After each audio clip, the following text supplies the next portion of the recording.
ये सारे कांड हो रहे हैं। क्यों हमारा देश एक सेक्सुअल कल्चर बन रहा है। एक तरफ जिस कल्चर में नारियों को भगवान का रूप माना जाता है, उनका आदर किया जाता है, उनका सम्मान किया जाता है, उन्हें भगवान की नज़र से देखा जाता है, माँ लक्ष्मी का दूसरा रूप माना जाता है, उसी देश में ये सारे कांड हो रहे हैं। चलिए आज मैं बताता हूँ, आप तो समझ ही गए होंगे मैं किसके बारे में बात करूँगा। मैं कोलकाता डॉक्टर केस के बारे में बात करूँगा। क्यों हमारा देश एक सेक्सुअल कल्चर की तरह बिहेव कर रहा है। जैसा कि अभी आपने न्यूज़ में लेटेस्ट देखा होगा कि महाराष्ट्र में 32 साल के बच्चों के साथ एक स्टाफ ने स्कूल में सेक्सुअली बिहेव किया। क्यों हमारा देश हो रहा है इन सारी तरफ की और सेक्सुअल कल्चर की तरह बिहेव कर रहा है। चलिए आज सारी बातों को समझते हैं। चलिए हम अपने टॉपिक पे वापस आ जाते हैं। Kolkata doctor case. जो कोलकाता डॉक्टर केस में जो विक्टिम थी वो आरजीकर मेडिकल कॉलेज में पढ़ती थी। उन्होंने अपना 5 साल का MBBS का कोर्स कंप्लीट कर लिया था। अब वो MD या MS कर रही थी। MD या MS ये 3 साल का कोर्स होता है जो MBBS करने के बाद किया जाता है, जिन्हें इंडिया में रेसिडेंट डॉक्टर भी कहा जाता है। इंडिया में इन रेसिडेंट डॉक्टर की काफ़ी बहुत ही बेकार हालत है, क्योंकि इनसे 36 आवर्स काम करवाया जाता है। ये नहीं है कि एक अपर क्लास फैमिली से बिलोंग करती थी, एक मिडिल क्लास फैमिली से बिलोंग करती थी, जिनके फादर एक टेलर थे। घर वाले आस लगा के बैठे थे कब उन्हें जॉब मिले, क्योंकि उनका ये दूसरा साल था MD का। चलिए अब आगे बढ़ते हैं, इस कॉलेज की हिस्ट्री के बारे में जानते हैं। कॉलेज काफ़ी ही से क्रिमिनल रिकॉर्ड से भरा हुआ था। इस पे काफ़ी एलिगेशंस लगे हैं। इस कॉलेज में पहले ही ऐसे बहुत से कांड हुए, पर इन्हें सुसाइड्स घोषित कर दिया गया है। ऐसे कई सारे हुए हैं। चलिए अब कोलकाता डॉक्टर केस पे आ जाते हैं। जिसने ये किया था वो संजय रॉय था। इसकी बैकग्राउंड हिस्ट्री बहुत ही बुरी रही, क्योंकि वह पहले ही से ही एक करप्ट इंसान रहा है। उसके फैमिली में उसकी एक मदर, सिस्टर और एक वाइफ थी। वाइफ के साथ उसकी डिवोर्स हो गया, क्योंकि उसकी वाइफ ने उस पर एलिगेशन लगाया था कि वो उसके साथ मिसबिहेव करता है, फिर वो उसे मारता रहता है, फिर वो अपनी दूसरी वाइफ से शादी करता है विथआउट एनी एलिगेशन। एक करप्ट इंसान पे बिना एलिगेशन से उसकी दूसरी शादी भी देखिए कितने आराम से हो जाती है। फिर दूसरी के साथ भी वही करता है, मिसबिहेव। यहाँ तक कि ये था जब उसकी वाइफ प्रेग्नेंट थी 3 महीने की, तब उसने उसे लात मार दिया था। तभी भी उस पर कोई केस नहीं हुआ। अब इसकी और रिकॉर्ड के बारे में जाने की इस पहले किसने एक लेडी को फ़ोन करता था। इस लेडी का नंबर पहले जान लेते कैसे हुआ। एक लेडी थी जो अपने बच्चे का हॉस्पिटल तबीयत दिखाने आई थी। उसका बच्चा हाई फीवर था। वो आरजीकर मेडिकल कॉलेज में आई थी। इस टाइम संजय रॉय ने इस आरजीकर मेडिकल कॉलेज में उसकी फ़ीस, उसकी दवाइयों के पैसे सब भरे इस मदर्स की, पर उसने उस औरत को गलत नज़र से देख रहा था। उसने उस औरत का नंबर ले लिया, फिर उसे उल्टे सीधे मैसेज करता, उसे बुलाता, उसे धमकाता। फिर तंग में आकर उस लेडी ने यहाँ के कोलकाता हेडक्वार्टर में फ़ोन किया। फिर उसके मोबाइल की CDR लोकेशन ट्रेस की गई, जिससे ये पता चल जाता है कि संजय रॉय कर रहा है। फिर संजय रॉय को बुलाया गया, तब उस पर कुछ हुआ नहीं। फिर ऐसे ही चलते रहा, कुछ हुआ ही नहीं संजय रॉय पे। यहाँ तक कोलकाता हेडक्वार्टर ने उस पर कोई एलिगेशन, उस पर कुछ क्राइम, उस पर कुछ जेल वेल कुछ हुआ नहीं। वैसे तो इस पर काफ़ी एक्ट लग सकते थे, लेकिन कुछ भी नहीं हुआ। चलिए आगे बढ़ते। चलिए हम ये जान लेते हैं कि इसकी हॉस्पिटल में इतनी अच्छी खासी जड़ पकड़ कैसे थी। वो हॉस्पिटल में कैसे काम करता था, उसको उसका बैरक मिल गया था। मैं अगर एक बात बताऊं, वो एक सिविक वॉलेंटियर जो 2012 में वेस्ट बंगाल सरकार की तरफ से निकला था। इसमें ये था कि एक ये लोकल पुलिस थे जो पुलिस की हेल्प करते थे, जैसे सिचुएशन को संभालने के लिए, कंट्रोवर्सी को क्रिएट करने के लिए। एक खुफिया एजेंसी एक टाइप के थे पुलिस के। तो इसमें एक खुफिया एजेंसी थी जो पुलिस की हेल्प करती थी काफ़ी जानकारियों जानने के लिए। इसलिए इसमें एक सिविक वॉलेंटियर था। सिविक वॉलेंटियर में काफ़ी पोस्ट आती है, जिसमें से एक ये डिज़ास्टर मैनेजमेंट था। नेता की जासूसी कर कर उनके इलीगल हेल्प करके ये उसने अपना ट्रांसफ़र सिविक वेलफेयर सेल्स में करा लिया। इसमें हर कोई जाना चाहता है क्योंकि इसमें काफ़ी अच्छी सुविधा होती है, काफ़ी अच्छा पैसा। उसे 12,000 रुपये मिलते थे महीने के, साथ में उसका पेट्रोल का खर्चा और सारे काम। 12,000 रुपये कमा लेता था और ये इलीगल बेड्स बिकवा के, उनका एडमिशन करवा के बच्चों का, ये भी इलीगल पैसे कमा लेता था, जिसे एक एक तरफ से देखा जाए तो एक ब्लैक मनी का सीधा सोर्स था। उस पे कई सारे एलिगेशन पहले से ही लगे थे। फिर वो क्या होता है, चलिए उस कोलकाता डॉक्टर केस में जो हुआ था उसके बारे में जान लेते हैं। उस रात में क्या हुआ था, चलिए इसके बारे में जानते हैं। ये रेप केस जो सितंबर में हुआ था, उस दिन पहले संजय राव एक सिविक वॉलंटियर के काम से उसे कहीं बाहर जाना पड़ा। फिर वो आता है, फिर वो अपने उस रात वह 8 बजे आता है, एक पेशेंट लाके उसको उस काम एक्सरे के काम से लेके आता है। फिर वो आजिकल मेडिकल इसका एक्सरे करवा के उसका एडमिशन करा के वो आजिकल मेडिकल कॉलेज के बाउंड्री पे बैठ के पीछे बैठ के वह दारू पी रहा था, वह और उसका एक दोस्त था। फिर वह लोग एक रेड सिग्नल पे जाते हैं, फिर वहाँ पे लड़की को छेड़ते हैं। फिर उसका दोस्त ऊबर बुक करके चला जाता है।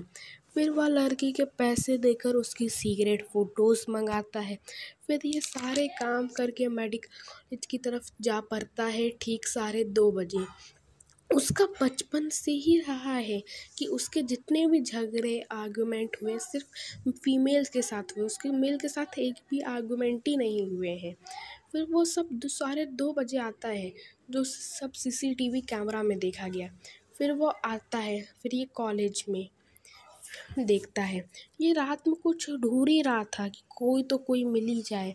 फिर रूम खोल के देख रहा है, फिर एक पहले फ्लोर पे देखा, दूसरे फ्लोर पे, फिर तीसरी फ्लोर के भी बैरक्स में देखा, कैबिन में देखा, कोई मिला।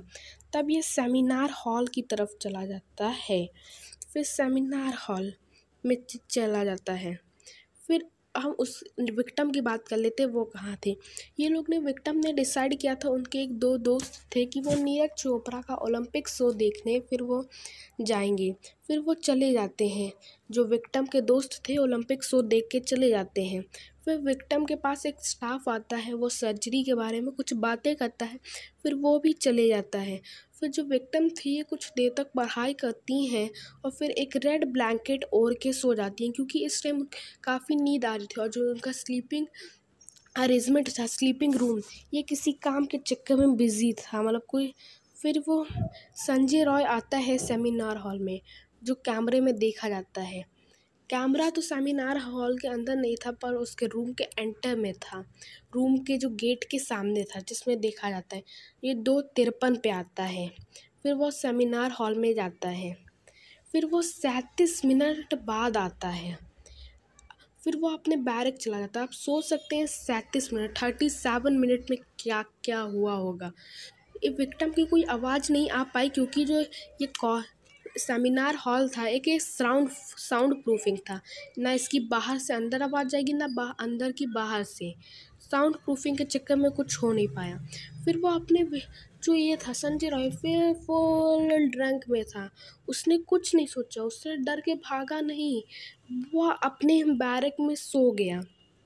उसे एक बैरक मिला था, और बैरक हर किसी को नहीं मिलता है, पर लेकिन नेता की इलीगल जासूसी करके उसे एक बैरक का एक सोर्स भी मिल गया। फिर वह सुबह उठता है। फिर चलिए प्रिंसिपल पे आते हैं। फिर प्रिंसिपल को इसको इन्फॉर्म किया जाता है। प्रिंसिपल 1 घंटे बाद आता है, क्योंकि दूर रहता है।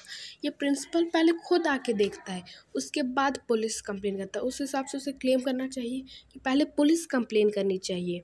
फिर 1 घंटे बाद आता है। फिर धीरे धीरे देखते देखते जो पूरी यहाँ पे भीड़ इकट्ठी हो गई। यहाँ पे पूरा एक बन गया एक सर्कल टाइप, पूरे काफ़ी लोग इकट्ठे हो गए जो देखने आए। कुछ लोग कह रहे थे, यहाँ के जो प्रिंसिपल थे कह रहे सुसाइड है, लेकिन ये सुसाइड नहीं था। जो प्रिंसिपल पे ऐसी ही काफ़ी बहुत ही हुए भी क्रिमिनल रिकॉर्ड से भरा हुआ था, इसका ट्रांसफ़र किया गया था। फिर क्या होता है, फिर उसका ट्रांसफ़र किया गया। वो फिर जो इस उसका ट्रांसफ़र इसलिए हुआ क्योंकि उस पर पहले से ही बहुत सारे इलीगल चार्जेस के कारण उसका ट्रांसफ़र इस कॉलेज में कर दिया गया। इस कॉलेज में उसे बाउंसर रखने पड़ते थे क्योंकि ये कॉलेज क्रिमिनल रिकॉर्ड से भरा हुआ था। एक बार बच्चे उसे मारने के लिए दौड़ा लेते हैं, इसे बाउंसर रखने पड़ते थे। पहले तो धीरे-धीरे प्रोटेस्ट चल रहे थे, लेकिन ये गवर्नमेंट के कंट्रोल में थे। फिर छोटे-मोटे प्रोटेस्ट, फिर एक थी एक गर्ल जिसने एक पोस्ट कर दिया फेसबुक पे कि सब लोग बस स्टैंड पे मिले, एक प्रोटेस्ट करना है वुमेन सेफ्टी के लिए। तो यहाँ पे देखते-देखते फिर ट्वीट काफ़ी वायरल चली गई और काफ़ी इकट्ठे हो गए। ये मैसेज ऑल इंडिया हो गया। फिर यहाँ पे काफ़ी भीड़ इकट्ठी हो गई। फिर अचानक से 7,000 अननोन पीपल्स आ जाते हैं, 7-8 हज़ार, जो कि कॉलेज की बाउंड्री से फांद के अंदर जाके सब डिस्ट्रॉय कर देते हैं, एमआरवी मशीन, और काफ़ी ज़्यादा उनका बुरा हाल कर देते हैं। हॉस्टल में रहती गर्ल्स सोचे डिफ़िकल्ट में आ जाती हैं। सब सोचती हैं अब क्या करें, उन पे एक मुसीबत आ जाता है, उनका एक डर बन जाता है। जब इससे पूछा गया तो इस पे कहा जा रहा है, और जो यहाँ पे पुलिस थे ये वॉशरूम में छुप के डर के मारे वॉशरूम में छुप गए। फिर जब एक रिपोर्ट पब्लिश हुई जिसे टाइम्स ऑफ इंडिया ने किया, इसमें कुछ लोगों की जो फ़ोटो हुई ये कैप्चर हुई, और जो फ़ोटो में जो कैप्चर हुए लोग हैं वो टीएमसी से निकले। फिर टीएमसी से ने तो पहले तो एक फ़ोटो निकली जिससे टीएमसी, उससे एक लोकल मेंबर था, सिर्फ टीएमसी ने कहा कि ये तो कोई भी हो सकता है, अब हम थोड़ी कहेंगे। फिर धीरे-धीरे देखते-देखते कई लोग निकले, 4, 5, 6, 7, तब टीएमसी के ऊपर हो गया, तब ममता बनर्जी की सरकार के ऊपर आ गया। ममता बनर्जी की सरकार के ऊपर और जब आया, जब इन्होंने कह दिया कि एक सुसाइड है, क्योंकि एक सुसाइड नहीं था, जिस हिसाब से एक इन्वेस्टिगेट की गई, एक पे जहाँ-जहाँ चोटें लगी थी, एक सुसाइड नहीं हो सकता है। और जो पुलिस वालों ने भी थी, उनका जो पोस्टमार्टम था ये बहुत ही जल्दी कर दिया। यह 3 बॉडी बची थी, लेकिन इन 3 बॉडी को हटा के उन्होंने इन्हीं बॉडी को बहुत ही जल्दी कर दिया। उनके मदर फादर को भी ना दिखाया। उनको मदर फादर को सिर्फ कहा गया था कि आपकी बेटी की तबीयत ख़राब है तो दे दीजिए। उनसे मिलने नहीं दिया गया सही से। पोस्टमार्टम इतनी जल्दी कर दिया गया, उस पे और हो गया। फिर इन पुलिस वालों को सस्पेंडेड कर दिया गया। फिर ये क्या हुआ, जो संदीप कौशिक है उस पे और प्रिंसिपल काफ़ी बैकग्राउंड चले थे। फिर उसका जो ट्रांसफ़र है वो किसी दूसरे कॉलेज में, एनआईटी नेशनल मेडिकल कॉलेज में कर दिया गया। फिर इस पे और मामला खड़ा हो गया। फिर यहाँ पे सुप्रीम कोर्ट ने भी अपनी स्टेटमेंट दी कि ऐसे कैसे हो सकता है कि आप तो उसे सस्पेंड करना चाहिए, कि प्रिंसिपल को हटा देना चाहिए। उसके रहते ही सारे कॉलेज में हो रहा, उस पर काफ़ी इलीगल क्रिमिनल चार्जेस लगे हैं, ये कैसे हो जा रहा है। उस तभी भी सुप्रीम कोर्ट ने गवर्नमेंट को फटकार लगाते हुए कई सारे बोले, या तो उसे सस्पेंड कर देना चाहिए, या तो उस दूसरे और अच्छे कॉलेज में क्यों ट्रांसफ़र किया गया। और ममता बनर्जी की सरकार की ऐसी की तैसी हो गई। फिर आगे बहुत ही कुछ हुआ, आगे ना मैं बता पाऊँगा, ना ही आप सुन पाएंगे। तो हमें वुमेन सेफ्टी के लिए बहुत से कदम उठाने चाहिए। इन कदम में ऐसा होना चाहिए, हमें डिस्क्रिमिनेशन नहीं करना चाहिए, हमें जेंडर के बारे में डिस्क्रिमिनेट नहीं करना चाहिए।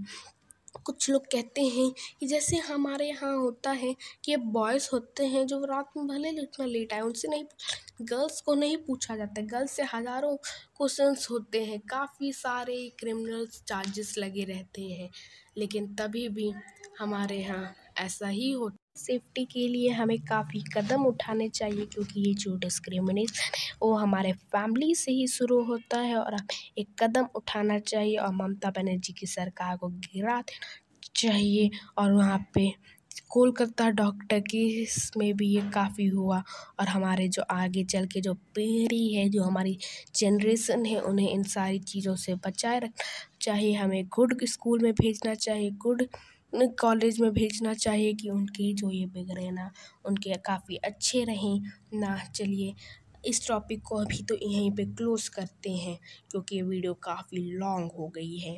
इस टॉपिक को यहीं पे क्लोज़ करते हैं। अगर आपको ये वीडियो थोड़ी सी भी इन्फॉर्मेटिव लगी तो हमारे चैनल को लाइक और सब्सक्राइब कर दीजिएगा। धन्यवाद। जय सिया राम। चलिए, नेक्स्ट वीडियो में अगर आपको कोई और कंटेंट के बारे में कोई इन्फॉर्मेटिव वीडियो चाहिए तो आप हमें कमेंट में पिन कर सकते हैं। Thank you and have a nice